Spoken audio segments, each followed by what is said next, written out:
When I was young, I read a series of books, and I know that you know them, from J.R.R. Tolkien, The Lord of the Rings. I still do read them occasionally. They're just something from my childhood I really liked. Anyway, there was a saying by one of the hobbits one time. Basically, he said, as they were going to take a shortcut, shortcuts make for long delays. Not these shortcuts. Shortcuts in Adobe Photoshop, or in any application for that matter, are designed to help you out.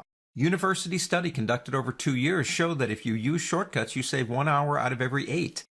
We consume, according to that study, 1 hour out of the day, I won't say wasting time, but spending time using shortcut keys. So learning them and understanding them is an important thing to do.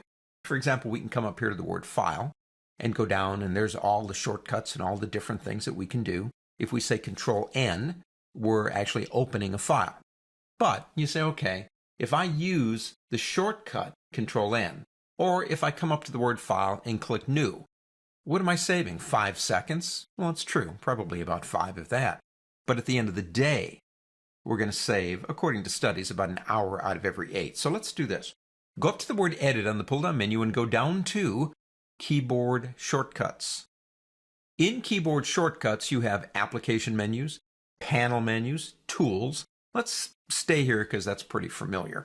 If we go into, say, for example, File, there's the Control N for New. There's Open with Control O. In the previous lesson, I kind of mentioned to you that I try to get my students away from using Open from the pull-down menu in favor of Bridge because I think it's a better place to go. So I remove it, and this is the last lesson. I remove Open from the pull-down menu. Now we can do that right here if you click Menus. And I can go into File here. We already did this once. And I can say, okay, don't show Open in the pull-down menu. But the problem is my students still know there's a shortcut for it. And the shortcut is Control O. And just because you don't see it in the menu doesn't mean you can't get it if you know the shortcut, and everybody knows that one. So we could do something like this. I'm not recommending it. I'm just saying you could. I like to use the mini bridge a lot, but there is no shortcut for the mini bridge. And I go, wow, that could be one of my keys that can save me that hour out of every 8. I wish they had a shortcut for that. Well, you can click right here. Now watch what happens when I press Control O. It warns me. It's saying it's already in use, and it will be removed from the file open if accepted, and I go, I accept that. If I click OK, not only have I removed Open from the pull-down menu, but I'm also now using it for browsing in the mini bridge. So if a student of mine does Control O, it's going to take them to the mini bridge. Just a thought, just an idea. Let's go back in here. Okay, let's come back down a little bit more, and let's say that we want a shortcut for place, but we don't want to use a shortcut that already exists. There are over 500 in this program. So we try something like, I don't know, Control, Alt, Shift, F. And it's like, wow, even that one's already taken? Let's try once more. Let's try Control, Alt, Shift, I. You just keep this up all day long and you may never find a key. Let's try one more time. All right, finally found one. Here's my problem with this. Actually, it's not a problem, it's a fact of life. You can eventually find a shortcut. If you keep pushing keys down, eventually something is going to work for you. The hard part is not making a shortcut key that doesn't exist.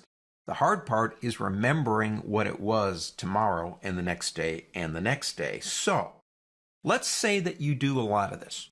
You've got your own shortcut sets. We have a modified set now. If you ever want to go back to the original, all you got to do is click here and go back to the defaults. But you've done a lot of work here. You've got a lot of your own shortcuts. You need to remember these. There is an option called Summarize right here. What Summarize does is it allows you to create a document, a printable document with all the shortcuts from this program. I've already done it. Let me show it to you. Here it is.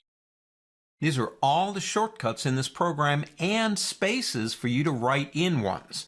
So we look at Photoshop as a very aggressive program with shortcuts, and there's over 500, but you don't want to learn 500 shortcut keys to save the hour because you've also got InDesign and all these other programs.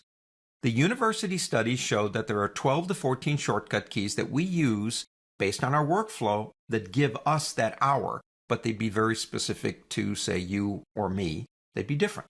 So what do? You print these out for the programs, and all Creative Suite programs have this. And if you keep going to a certain pull-down command, highlight it. If there's no shortcut for it, figure out one for it. If there is, memorize it. And across the course of time, weeks, months maybe, you will eventually get more efficient. So that's shortcut keys. They are really good and they do not make for long delays. On to the next.